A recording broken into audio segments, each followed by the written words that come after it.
तो प्रत्येक रविवार को हम श्रील प्रभुपाद लीलामृत से पढ़ते हैं, जिसका लेखन श्रील सत्स्वरूप दास गोस्वामी महाराज ने किया है, और अध्याय 19 है जिसका शीर्षक है बीजारोपण। तो हमने पढ़ा था कि किस प्रकार से श्रील प्रभुपाद जी अपना समय उन युवकों को दे रहे हैं जो उनके प्रति थोड़ा सा समर्पण का भाव प्रकट कर रहे हैं, और धीरे धीरे श्रील प्रभुपाद जी जो कृष्ण भावना का जो बीज है उन युवाओं के हृदय में रोपित कर रहे हैं, जिसके द्वारा ये जो आंदोलन है वो फैलाने में सहायक हो सके। तो आज हम पढ़ते हैं। बाद में कीथ, वैली और हॉवर्ड घूमते हुए ध्यान कक्ष में गए। वहां एक सीट पर डॉक्टर मिश्र का एक चित्र रखा था। वे यूरोप गए थे।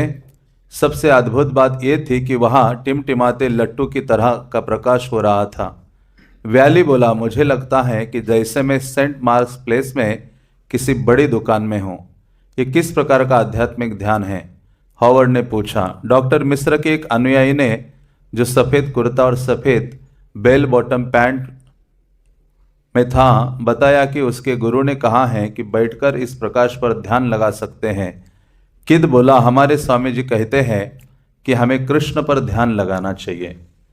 तो पहले भी ये चर्चा हुई थी कि श्रील प्रभुपाद जी पिछले रविवार को हमने डिस्कस किया था कि जो डॉक्टर मिश्र हैं उनका एक सेंटर था जहां श्रील प्रभुपाद जी अपने अनुयायियों के साथ अभी गए थे, और वहाँ वो डॉक्टर मिश्र ऐसे थे जो योगा सिखाते थे और ध्यान की जो अलग अलग विधियां हैं वो विदेशों को, जो विदेशी लोग हैं उनको सिखाया करते थे।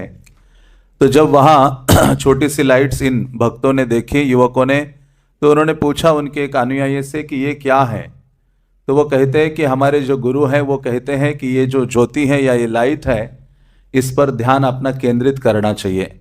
तो ये जो कित है, प्रभुपाद के भक्त थे युवक जिनका नाम कित था, आगे चलकर वो कीर्तनानंद स्वामी बने, प्रभुपाद के पहले सन्यासी शिष्य। और ये जो कित है, जो उन्होंने कहा कि परंतु हमारी जो स्वामी है उनकी शिक्षा बिल्कुल ही अलग है। वो कहते हैं ध्यान लगाना है तो किस पे लगाओ? कृष्ण पर लगाओ। तो एक बार श्रील प्रभुपाद ऐसे प्रवचन दे रहे थे, तो एक युवती खड़ी होती, वो कहती कि स्वामी जी, मैं जब आप अपना जप करती हो तो मेरे सामने एक छोटी सी लाइट आ जाती है।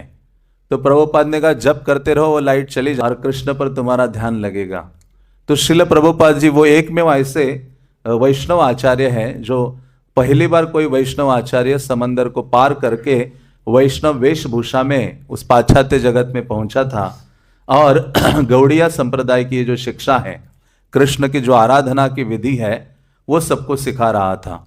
तो श्रील प्रभुपाद जी के बारे में कहा जाता है कि वो एकमेव ऐसे आचार्य हैं जिन्होंने कृष्ण को सबके सामने प्रस्तुत किया है। बाकी अन्य कई सारे भारत से योगी लोग गए थे वहाँ, प्रभुपाद से पहले भी भारतीय लोग गए थे, लेकिन उनका जो उद्देश्य था केवल धन कमाना था, और उस धन के द्वारा जो सुविधाएं प्राप्त होती है उसका उपभोग करना था। लेकिन प्रभुपाद जी बिल्कुल इसके विपरीत थे। प्रभुपाद जो भी धन आ रहा था उसको कृष्ण की सेवा में नियुक्त कर रहे थे, और लोगों को कोई मनगढ़ंत ध्यान आदि की विधि नहीं पढ़ा रहे थे।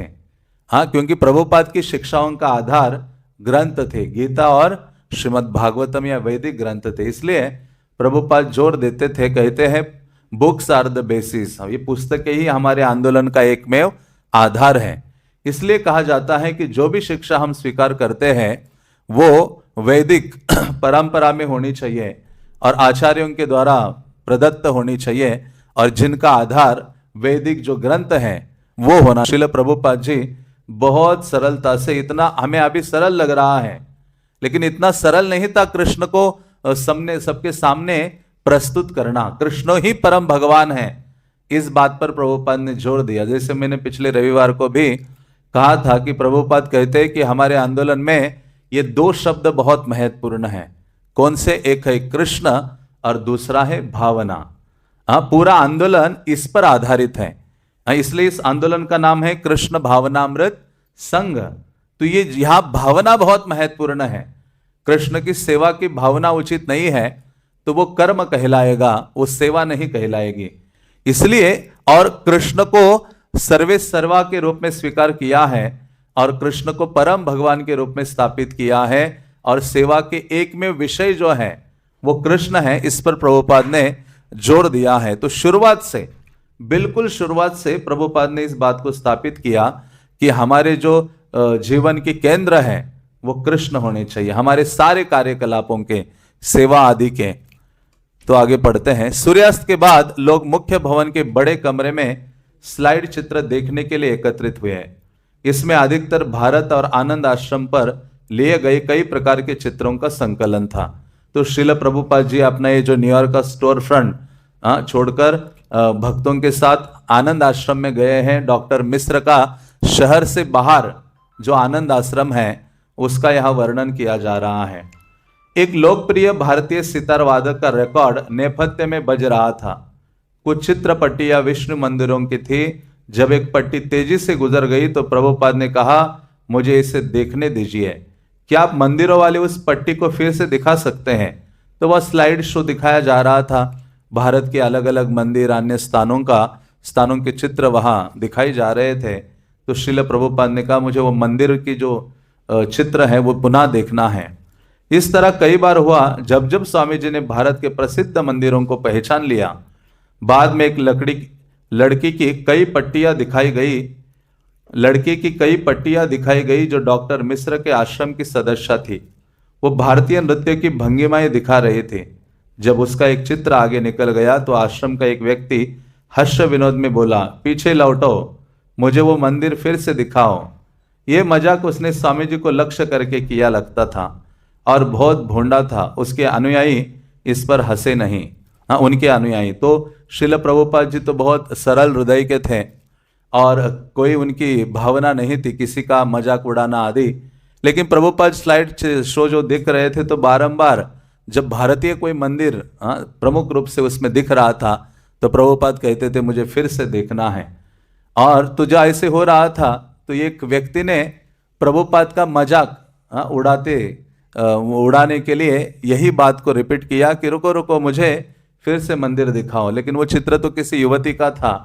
तो इस प्रकार से श्रील प्रभुपाद कई प्रकार की ऐसी जो घटनाएं हैं घटित होती थी, लेकिन श्रील प्रभुपाद जी हर चीज को सहन करते थे। इसलिए भगवत भक्ति में आगे बढ़ना है तो सहनशीलता एक प्रमुख गुण है। चैतन्य महाप्रभु ने हमें सिखाया है, तृणादपि सुनी छेन तरोरपि सहिष्णुना अमानिना मान देना कीर्तनीय सदा हरि।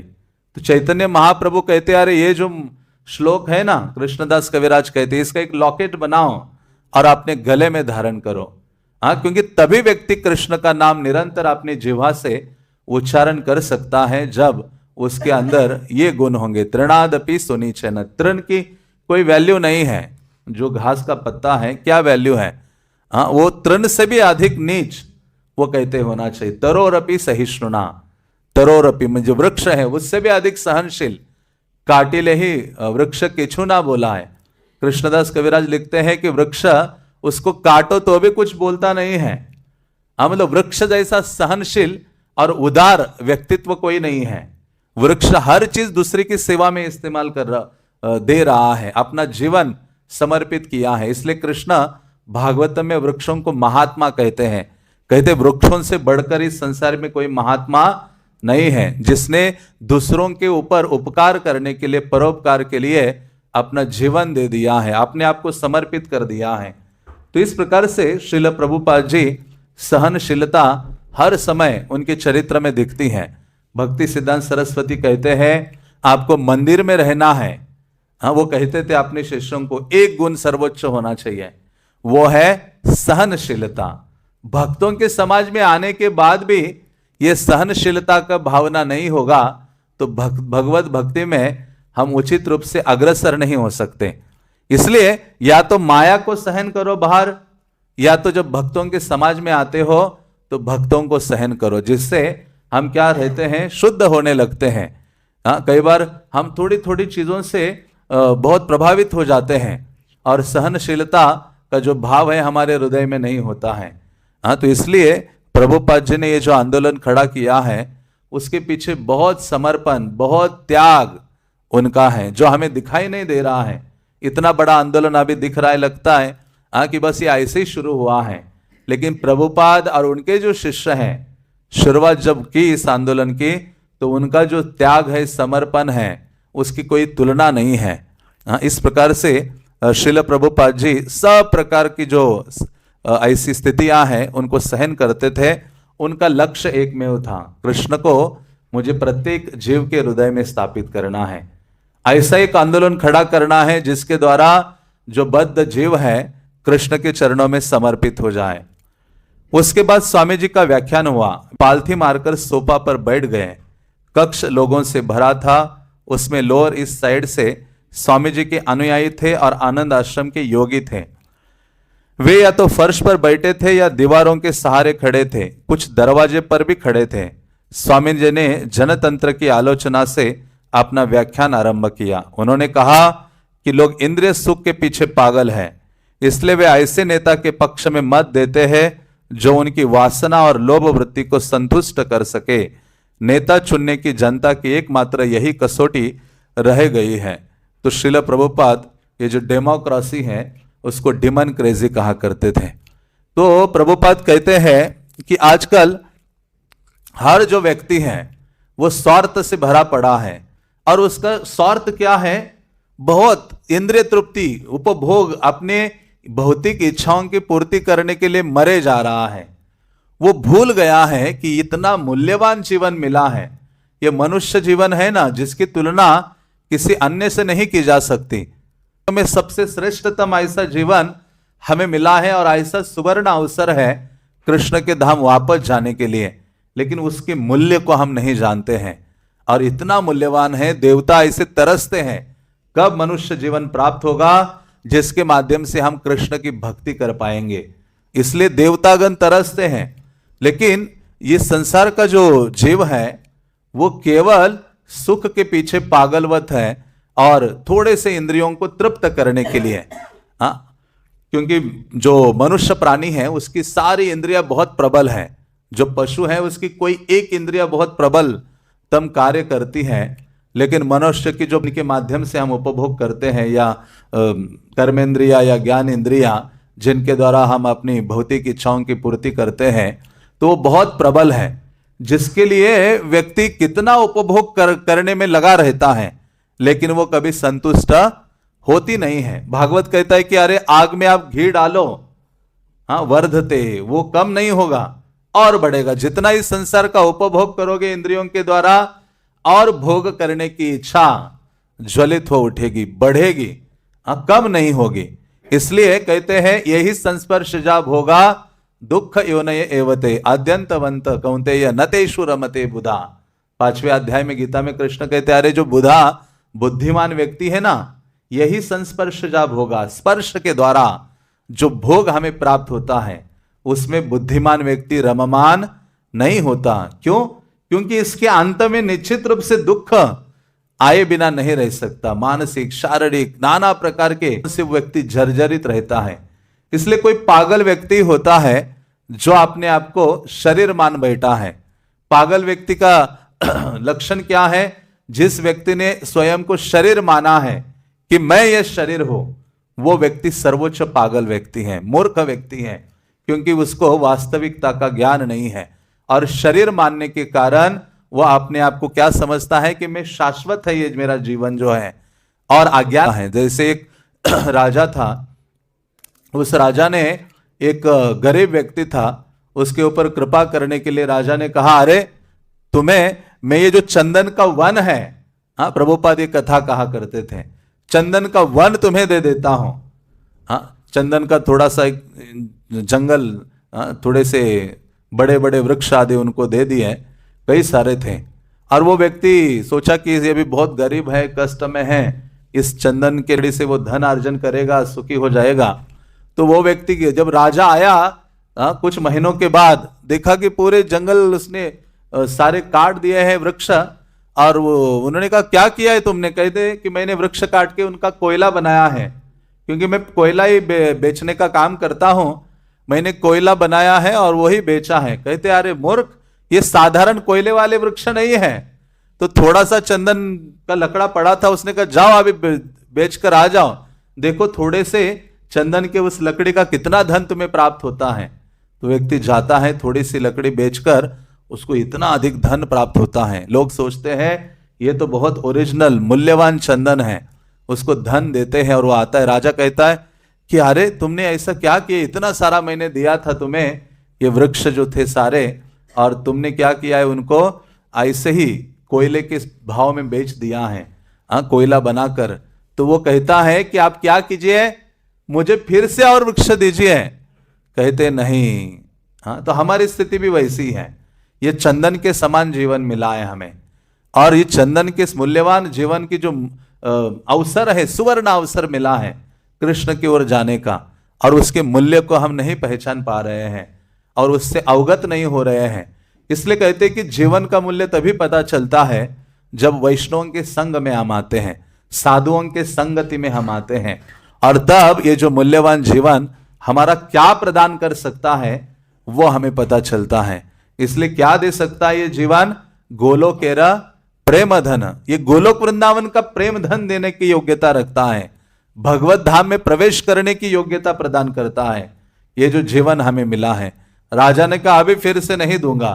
तो उसी प्रकार से भगवान ने ये हमें मनुष्य जीवन दिया है मूल्यवान, और एक बार ये हमारे हाथ से चला गया। जैसे जैसे आयु बढ़ रही है वैसे वैसे चिंता होनी चाहिए कि मेरा जीवन जा रहा है। शरीर का मतलब ही है जो सरकता है, जा रहा है, धीरे धीरे निकलते हुए जा रहा है, हमारे हाथ से खिसक रहा है, ये शरीर है। 40 की आयु तक देह कहते हैं, फिर देह की सुंदरता कम होने लगती है, फिर शरीर, उसके बाद शरीर क्या ये सरकने लगा है, बस अभी ये जाके मृत्यु के निकटतम जाएगा। इसलिए जैसे जैसे आयु बढ़ती है वैसे वैसे ये चिंता होनी चाहिए।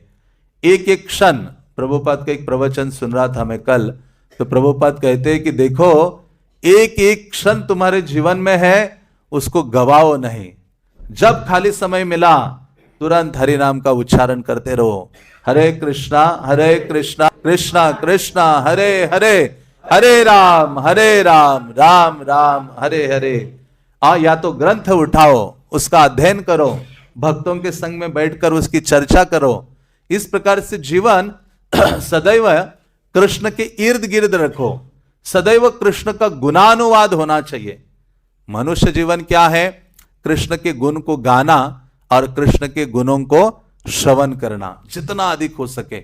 इसलिए प्रभुपाद का अपने भक्तों को कह रहे थे एक उस प्रवचन में कि इस प्रकार से दिन रात हमें लगे रहना चाहिए। तब जाकर क्या होगा, जब मृत्यु का समय आएगा तब जाकर होगा अंते नारायण स्मृति। अंत काल में भगवान नारायण का हमें स्मरण हो सकता है। भगवद गीता के एक तात्पर्य में प्रभुपाद जी लिखते हैं कि जिस व्यक्ति ने बहुत गंभीरता से अपने पूरे जीवन कृष्ण का स्मरण करने का अभ्यास नहीं किया है, ऐसे व्यक्ति को मृत्यु के समय भगवान का स्मरण कदापि नहीं हो सकता। हाँ, बहुत महत्वपूर्ण है। इसलिए एक एक क्षण चिंतित रहकर कृष्ण के स्मरण, कृष्ण के गुणों का गान जिह्वा से करने में, कृष्ण का नाम अपनी जिह्वा से उच्चारण करने में, कानों के द्वारा कृष्ण कथा को, कृष्ण नाम को बारंबार श्रवण करने में लगाना चाहिए। और यही मनुष्य जीवन है, यही है जीवन। केवल इसलिए मिला है, जीवन मिला है प्राथमिक रूप से कृष्ण का भजन करने के लिए, बाकी अन्य किसी कार्य के लिए नहीं मिला है।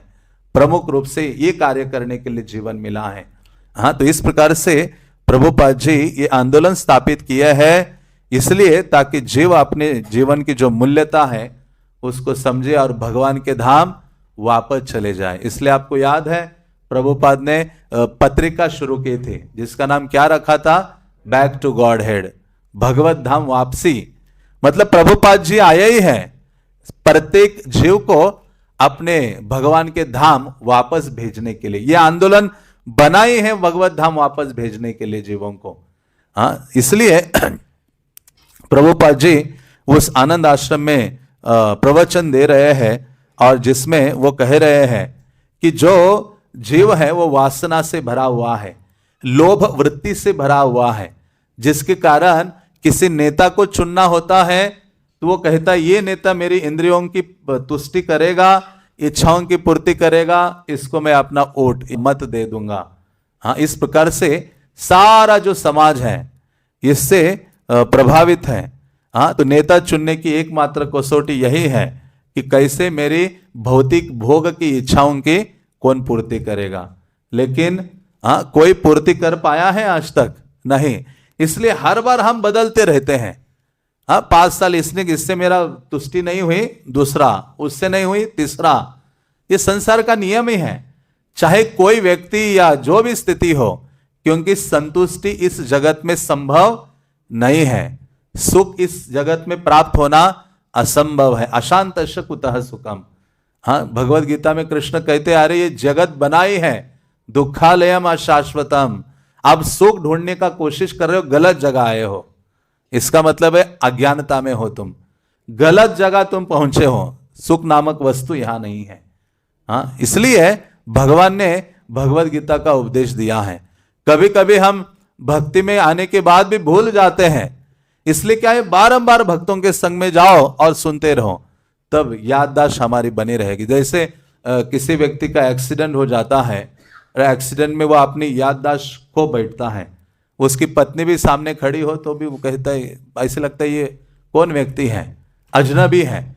तो वो पत्नी बार बार बोलती है अरे मैं तुम्हारी पत्नी हूं। बच्चा आकर कहता है पापा मैं तुम्हारा बेटा हूं। रिश्तेदार कहते हैं मैं मामा चाचा ताऊ, सब ऐसे बार बार बार बार बार बोलते रहते हैं। समय के साथ धीरे धीरे उसकी याददाश्त अचानक वापस आती है। उसी प्रकार से हम भी कृष्णदास हैं। जीवेर स्वरूप है कृष्णेर नित्य दास। कभी कभी दास नहीं, क्या बोला है, नित्य दास, शाश्वत। हाँ, तो वहां हम भी भूल गए हैं, भूल जाते हैं, दिन में कितनी बार भूल जाते हैं। हाँ, लेकिन इसलिए भक्तों के संग में आते हैं तो याद आता है मैं कृष्ण का सेवक हूं। हाँ, प्रभुपाद जी ने एक भक्त को दीक्षा दिया और उसका नाम कुछ ऐसे रखा, तो गया, प्रभुपाद जी मेरा दीक्षा का नाम अच्छा नहीं है। कई बार होता है ना, अपने नाम को चक्कर में रहते हैं, सारा जगत स्वयं के नाम के चक्कर में है, कृष्ण नाम के चक्कर में होना चाहिए। अपना नाम अरे 50-100 साल के बाद कौन तुम्हें पूछने वाला है, कौन याद करेगा। आजकल कोई किसी को याद नहीं करता है, घर वाले, तो 100 साल के बाद कौन तुम्हारा नाम याद करेगा या क्या करेगा।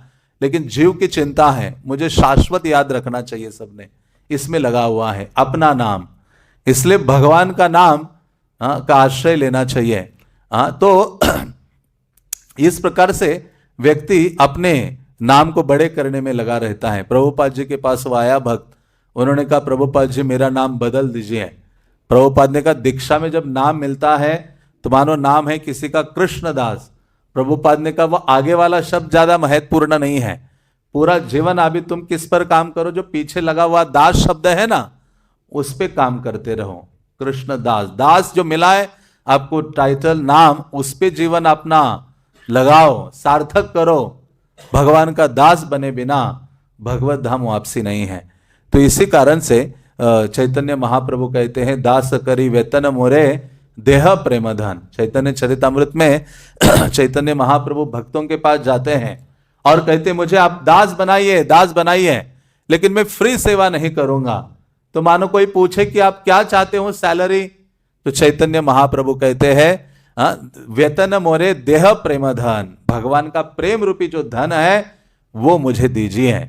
इस प्रकार से महाप्रभु कहते हैं। तो श्रील प्रभुपाद जी यहां इसी बात पर जोर दे रहे हैं कि संसार का हर जो जीव है वासना, लोभ और अपनी तुष्टि में लगा हुआ है, इंद्रियों को माध्यम बनाकर उपभोग करने में लगा है। पूरा मृत्यु के निकट होता है तो भी भोग करने की भावना बलवती होती है। इसलिए ये जो संसार को भोग करने की भावना अनेकों शरीरों से, अनेक जीवनों से हम करते आए हैं। नाना योनि सदा फिरे करदय भक्षण करे। अनेक अनेक जीवों में हम शरीरों में गए हैं और वहां भोग करने का प्रयास किया है, लेकिन फिर भी संतुष्ट नहीं हुए हैं। तो बहुत सौभाग्य के बाद मनुष्य जीवन हमें मिला है और वो सार्थक करने का अवसर हमें मिला है। हाँ, कि हजारों करोड़ों लोग हैं, लेकिन उसमें हमें भगवान के भक्तों का संग प्राप्त करने का अवसर श्रील प्रभुपाद की कृपा से मिला है। भक्तों का संग है, जहां श्रवण कीर्तन सेवा सब कुछ है, तो हमें उसका पूरा लाभ उठाने का प्रयास करना चाहिए। तो श्रील प्रभु बता रहे हैं 45 मिनट तक स्वामी जी कृष्ण भावनामृत के महत्व की व्याख्या करते रहे। उनका रिकॉर्डर चुपचाप एक के बाद दूसरी रील भरता रहा। तो 45 मिनट्स प्रभुपाद जी प्रवचन दिया करते थे। प्रभुपाद जी के सारे प्रवचन यदि देखेंगे तो आधे घंटे या 40-45 मिनट के ही हैं, उससे अधिक नहीं, क्योंकि कलियुगा के लोग बहुत, उनके लिए कठिन है श्रवण करना। जो व्याख्यान है या प्रवचन प्रस्तुत करते थे, जिसके द्वारा जो वहां के युवा वर्ग हैं वो सरलता से ये जो संदेश है गीता भागवत का वो समझ सके।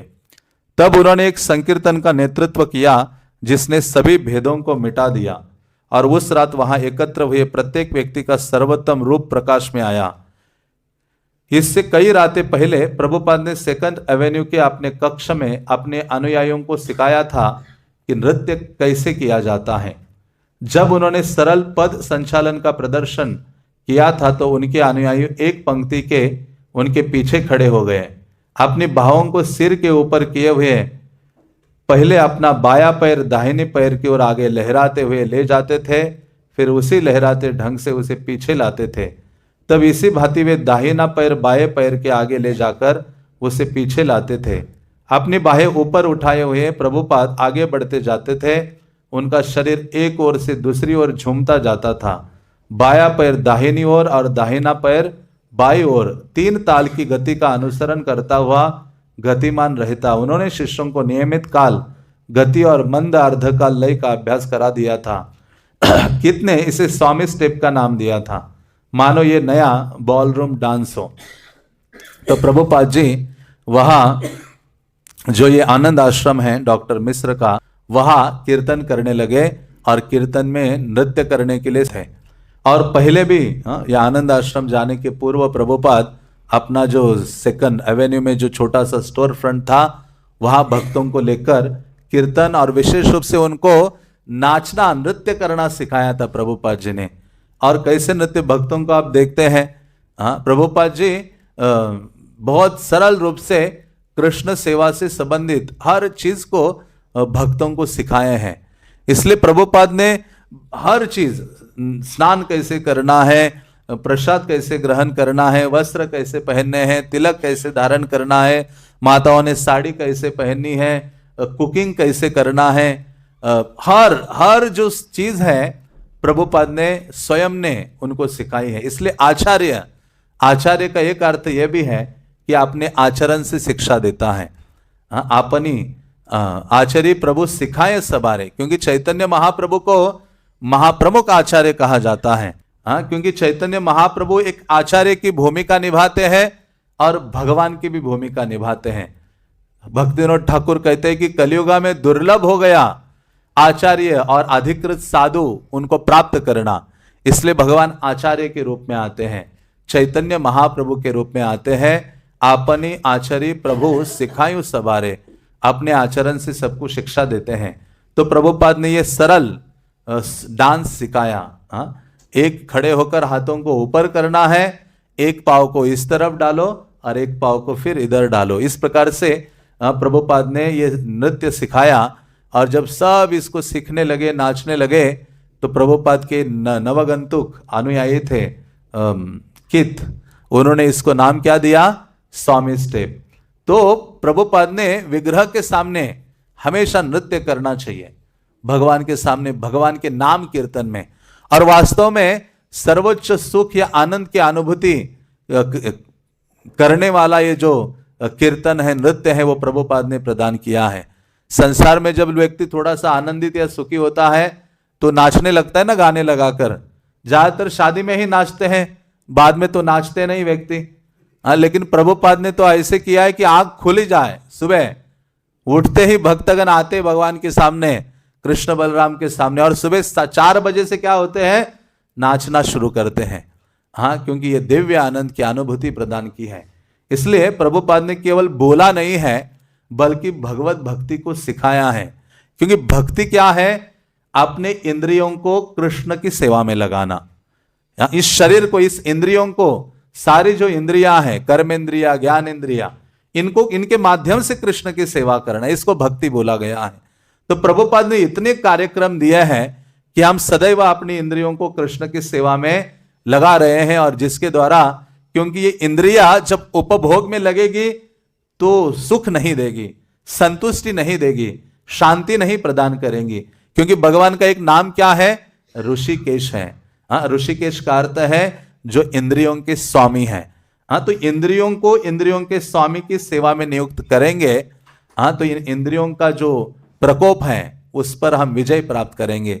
इसलिए ऋषिकेश कहते हैं कि इंद्रियों के माध्यम से कृष्ण की सेवा करना, इसी को भक्ति कहा गया है। तो प्रत्यय है वो भी सिखाया है। नृत्य करने से तो कहते हैं कि जब शास्त्र कहते हैं कि नाम संकीर्तन में जब भक्तगण अपने हाथों को ऊपर करते हैं और भगवत भाव में उभर होकर नृत्य करते हैं ये भूतल पर, पृथ्वी पर, तो पृथ्वी देवी सर्वोच्च आनंद का अनुभव करती है, और पृथ्वी जो पाप आदि से पीड़ित है उससे रहित हो जाती है, और नृत्य करने वाला व्यक्ति के जीवन से भी सारे पाप आदि दूर हो जाते हैं। इसलिए विग्रह के सामने कहा गया है कि दोनों हाथ ऊपर उठाकर नृत्य करना चाहिए। मानो पाप का जो बोझा है जिसको हम ढो रहे हैं, भगवान के प्रति शरणागति का भाव हम स्वीकार करते हैं और भगवान के आनंद के लिए नृत्य करते हैं। इसलिए भगवान के जब हम मंगल आरती में आते हैं तो ये हमें भावना रखनी चाहिए। हम दौड़ दौड़ कर अपने अन्य स्थानों से जहां रहते भक्त लोग आसपास सब जगह से दौड़ दौड़ के आते हैं। भगवान दर्शन देने से पहले उपस्थित होना चाहिए। क्योंकि हम सब आसपास रहते तो हमारी भावना क्या होनी चाहिए कि ये जो मेरा घर है वो मेरा नहीं है, किसका है? कृष्ण का है। मैं सर्वेंट क्वार्टर्स में रह रहा हूं। कहां रह रहा हूं? सर्वेंट क्वार्टर्स, जैसे गवर्नमेंट के सर्वेंट्स को दी जाती है, तो ये सारे भक्तों के घर आदि सब क्या है? राधा श्याम सुंदर के सर्वेंट क्वार्टर्स हैं, और हम उनकी सेवा के लिए हैं, उनको आनंद देने के लिए हैं, और दौड़ दौड़ के आकर उनके सामने खड़े हो जाना चाहिए। जब राजा के सामने, कभी कभी राजा के सामने नाचने के लिए जोकर्स आदि होते हैं ना, तो उस प्रकार से हमें नृत्य करना चाहिए। भगवान आनंदित हो जाते हैं। किसी भी प्रकार से, चाहे हमें नाचना आए या ना आए, भगवान आनंदित होते हैं। इसलिए भगवत भक्ति में यह मायने नहीं रखता, भावना मायने रखती है। इसलिए जो कार्य है हमें करते रहना चाहिए। तो प्रभुपाद जी ने अपने भक्तों को नृत्य सिखाया। केवल कीर्तन करना ही नहीं, बल्कि कीर्तन में आपको नाचना चाहिए, हाथ पांव हिलाने चाहिए। प्रभुपाद के अनुयायी नृत्य करने लगे और शिव हो गए। भावावेश की दशा में वह लय गति के साथ वृत्ताकार होकर कमरे में चारों ओर घूमने लगे। कभी वे नृत्य करते, कभी झूमते, कभी कूदते और कभी चक्कर लगाते। इस तरह संकीर्तन 1 घंटे पर्यंत प्रसन्नता पूर्वक चलता रहा। स्वामी जी सबको अधिक से अधिक प्रोत्साहन देते रहे। आश्रम में एक नवागंतुक के पास एक वाद्य यंत्र था। स्वामी जी के संगीत के साथ वो भी अपने यंत्र से अपने ढंग का झूमता राग निकालने लगा। एक अन्य व्यक्ति तबला बजाने लगा। तो इस प्रकार से सब व्यक्ति सहयोग दे रहे थे, जिसके बाद जो इंस्ट्रूमेंट था, और इसी को संकीर्तन कहते हैं। कलियुगा का धर्म क्या है? नाम संकीर्तन। संकीर्तन मीन्स अकेले नहीं, संग में आकर एक दूसरे के सहयोग से भगवान को प्रसन्न करना। तो इस प्रकार से सब एकत्र आकर अपने अपने जो इंस्ट्रूमेंट है वो बजा रहे थे, और प्रभुपाद गा रहे थे, करताल बजा रहे थे, कीर्तन कर रहे थे। और जैसे जैसे ये नाम ध्वनि वहां उपस्थित जो युवक थे वो सब सुनते रहे और धीरे धीरे नृत्य करने लगे, वृत्ताकार गोल नाचने लगे। तो इस प्रकार से अद्भुत जो वातावरण है वो उपस्थित हो गया। आनंद आश्रम के सदस्य कुछ दिनों से 2 प्रतिद्वंदी गुटों में बढ़ गए थे। एक गुट तो अवस्था प्राप्त लोगों का था, उन वृद्ध महिलाओं की तरह जो स्वामी जी के अप टाउन व्याख्यानों में शामिल हुई थी। दूसरा गुट युवाओं का था, जिनमें अधिकतर हिप्पी दंपति थे, किंतु कीर्तन में उनके मतभेद विस्मृत हो जाते थे, और जैसा कि बाद में उन्हें पता चला वे समाप्त भी हो गए। चाहे उन्हें पसंद आया हो या नहीं, लेकिन वहां जो भी उपस्थित थे उन सबको खड़े होकर नृत्य में प्रवृत्त होना पड़ा। तो ये जो आनंद आश्रम था डॉक्टर मिश्र का, उनके जो अनुयायी थे, फॉलोवर्स थे, वो भी दो गुटों में बटे थे, कुछ वृद्ध और कुछ युवा दंपति थे। हाँ, लेकिन पहली बार ऐसे हुआ कि श्रील प्रभुपाद ने जब कीर्तन किया तो वो सब अपने जो मन मुटाव है उसको भूलकर प्रभुपाद के द्वारा जो कीर्तन हो रहा था उसमें एक साथ नाचने लगे, गाने लगे, सहयोग करने लगे, और जिसके द्वारा जो आपस में मतभेद आदि था वो परमानेंटली भूल गए। इसलिए कीर्तन आदि में भाग लेना चाहिए। हमारा तो कितना सौभाग्य है कि यहाँ वृंदावन में 24 घंटे कृष्ण नाम संकीर्तन होता है। कृष्ण के बाकी कुछ हो या ना हो, समय है जाकर एक कोने में बैठे और कृष्ण का जो नाम है वो अपने कानों में डालते रहे। क्योंकि ये कानों के द्वारा पीना है भगवद नाम को। इसलिए जो महान महान भक्तगण हैं, आचार्यगण हैं, वो ये कामना करते हैं। एक राजा जो भागवतम में वर्णन आता है, जिन्होंने कहा कि हे प्रभु मुझे हजारों हजारों कान दीजिए जिसके द्वारा आपका ये जो कीर्तन और कथा है उसका मैं आनंद अनुभव कर सकूं, श्रवण करता रहूं। तो इस प्रकार से जो ये नाम संकीर्तन है उसको हमें पीते रहना चाहिए। किसके माध्यम से? कानों के माध्यम से। इसलिए बोला गया है निरामयम कृष्ण रसायनम पिबम इदम शरीरम परिणाम पेशलम। जो राजा कुलशेखर हुए हैं, दक्षिण भारत में महान भक्त हुए हैं राजा कुलशेखर, 12 अलवरों में से एक है। उन्होंने कहा, उन्होंने मुकुंद माला स्तोत्र की रचना की है, बहुत अद्भुत है, प्रभुपाद जी दोहराया करते थे। उसमें वो कहते इदम शरीरम परिणाम पेशलम, कहते ये जो शरीर है ना तुम्हारा, ये ऐसे धीरे धीरे खत्म हो रहा है। शतसंधि जर्जरम, अरे तुम्हारे सारी सबसे अधिक जो ज्वाइंट्स है, हड्डियां हैं, वो आवाज कर रहे हैं। कि वो कहते कि वो लिखते हैं कि अरे मूढ़ व्यक्ति, आप प्रश्न क्यों नहीं पूछ रहे हो? निरामयम कृष्ण रसायनम पिबम, कहते अरे मूर्ख व्यक्ति प्रश्न पूछो कि मेरा शरीर नष्ट हो रहा है, सारे जॉइंट्स आवाज कर रहे हैं, शरीर कष्टों से वेदना से भरा पड़ा है, तुम्हें प्रश्न नहीं आता इसका उपाय क्या है, औषधि क्या है? तो कहते अरे मूर्ख व्यक्ति, औषधि एक है, क्या है? कृष्ण रसायनम पिबम। ये जो कृष्ण रसायन है, ये कहां प्राप्त नहीं होता है? ये भक्तों के संगति में प्राप्त होता है। और इस रसायन को कौन लेकर आए हैं? चैतन्य महाप्रभु। कहां से लाए हैं? गोलोक वृंदावन से। गोलोक केर प्रेम धन हरि नाम संकीर्तन लेकर आए हैं, और उसका वितरण सबने किया है। चैतन्य महाप्रभु, नित्यानंद प्रभु, अद्वैत आचार्य, गदाधर, श्रीवास, उनके पार्षदों ने इसका वितरण किया है, और श्रील प्रभुपाद ने इसी रसायन को पूरे विश्व में लेकर गए। तो ऐसा ये रसायन यहाँ हमें प्राप्त हो रहा है कीर्तन में। तो बस समय हो जाके बैठना चाहिए हमेशा, और कानों के माध्यम से ध्यान पूर्वक नाम का श्रवण करना चाहिए। हृदय तक पहुंचे वो कृष्ण नाम, और उसका पान हमें करना चाहिए जिह्वा से उच्चारण करते हुए। तब हम अनुभव करेंगे कि ये जो कृष्ण रसायन है कितना शक्तिशाली है, और वही मानो हमारी एक में उपलब्धि है। इसलिए परीक्षित महाराज को जब पता चला कि मृत्यु आने वाली है 7 दिन में, तो गंगा के तट पर गए। अलग अलग ऋषि मुनि अलग अलग उपाय बता रहे थे। अचानक शुकदेव गोस्वामी का आगमन होता है, सब खड़े हो जाते, व्यासदेव, नारद आदि सब, और वो पूछते हैं कि क्या उपाय है?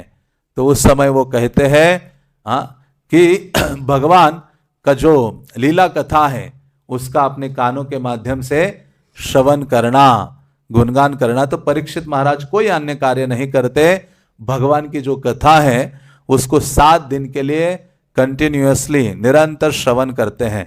तो इस प्रकार से श्रील प्रभुपाद जी सबको कीर्तन में लगा रहे थे। उसके बाद बहुत देर हो गई, स्वामी जी ने अतिथि कक्ष में विश्राम किया, और उनके लड़के अपने सोने के बैगों में बाहर सोए, जो स्लीपिंग बैग्स हैं उसमें उनके भक्तगण सो गए। हॉवर्ड कहता है, मैं 3 या 4 बार जगा, और हर बार पीठ के बल लेटकर मैंने तारों का अवलोकन किया। तो खुले में सोए थे आंगन में, जहां ऊपर आकाश दिखाई दे रहा था। हम शहर में रह रहे हैं, कभी आकाश देखते ही नहीं है, हमेशा नीचे ही गर्दन रहती है, दिन में भी नहीं और रात्रि में भी नहीं। और उसमें मोबाइल आ गया है, जो गर्दन ऑलरेडी नीचे थी वो और हमेशा नीचे ही रह गई। हाँ, तो यहाँ ये लोग बाहर सो रहे थे। गांव में आज भी जब लोग आंगन में या छत पर सोते हैं तो तारे देखते हैं, भगवान का स्मरण करते हैं। मुझे समय का पता नहीं लग पाया, तारों के स्थान परिवर्तन ने मुझे चक्कर में डाल दिया। तब सवेरा होने के ठीक पहले मैं स्वप्न देखने लगा। मैंने स्वप्न देखा कि भक्तों का समूह एक सुंदर स्वर्णिम युवक के चारों ओर जमा है। उसे देखना मात्र विमुग्ध हो जाना था। उसका दिव्य शरीर ऐसी निरुपाधि सुंदरता विकीर्ण कर रहा था जैसी संसार में कभी नहीं देखी गई हो। स्तब्ध होकर मैंने पूछा, ये कौन है? किसी ने कहा, क्या तुम नहीं जानते? वे स्वामी जी हैं। मैं ध्यानपूर्वक देखता रहा लेकिन कोई समानता नहीं पा सका। वह युवक लगभग 18 वर्ष का लगता था, सीधे वैकुंठ से आया हुआ। यदि वे स्वामी जी हैं, मैं आश्चर्य में अपने से कहने लगा, तो उसी रूप में वे पृथ्वी पर क्यों नहीं आते? मेरे अंदर से कहीं से ये आवाज आई, लोग मेरा अनुसरण मेरी सुंदरता के लिए करेंगे, मेरी शिक्षाओं के लिए नहीं। अचंभित होकर मैं जग गया। स्वप्न मेरे मन में स्पष्ट था। स्वप्न की अपेक्षा यह दिव्य दर्शन था। मुझ में विचित्र प्रकार की ताजगी आ गई है, जैसे कोई अज्ञात लेप शरीर पर लगा दिया गया हो। मैंने फिर देखा कि तारामंडल अपना स्थान बदल चुका है और मंद प्रकाश वाले तारे आने वाले भोर में विलीन हो गए। मुझे स्मरण है कि स्वामी जी ने मुझे बताया था कि अधिकतर स्वप्न केवल मस्तिष्क के कार्य हैं, लेकिन आध्यात्मिक गुरु के संबंध में देखे गए स्वप्नों का आध्यात्मिक महत्व होता है। तो इस प्रकार से ये जो हॉवर्ड थे उन्होंने स्वप्न देखा था जिसमें श्रील प्रभुपाद जी को देखा, जो एक युवक के भांति थे। हाँ, तो प्रभुपाद जी ने बाद में कहा कि सारे जो स्वप्न हैं मस्तिष्क के कार्य हैं, लेकिन गुरु से संबंधित जो स्वप्न होता है उसका कुछ ना कुछ आध्यात्मिक महत्व होता है। तो इस प्रकार से श्रील प्रभुपाद धीरे धीरे उन युवकों के हृदय में जो कृष्ण भावना का जो बीज है वो दृढ़ता से स्थापित कर रहे हैं, ताकि ये जो आंदोलन है आगे चलकर खड़ा हो जाए और विश्व में ये जो शिक्षाएं हैं प्रस्तुत करने के लिए तत्पर हो जाए। तो हम फिर से आगे संडे में पढ़ेंगे।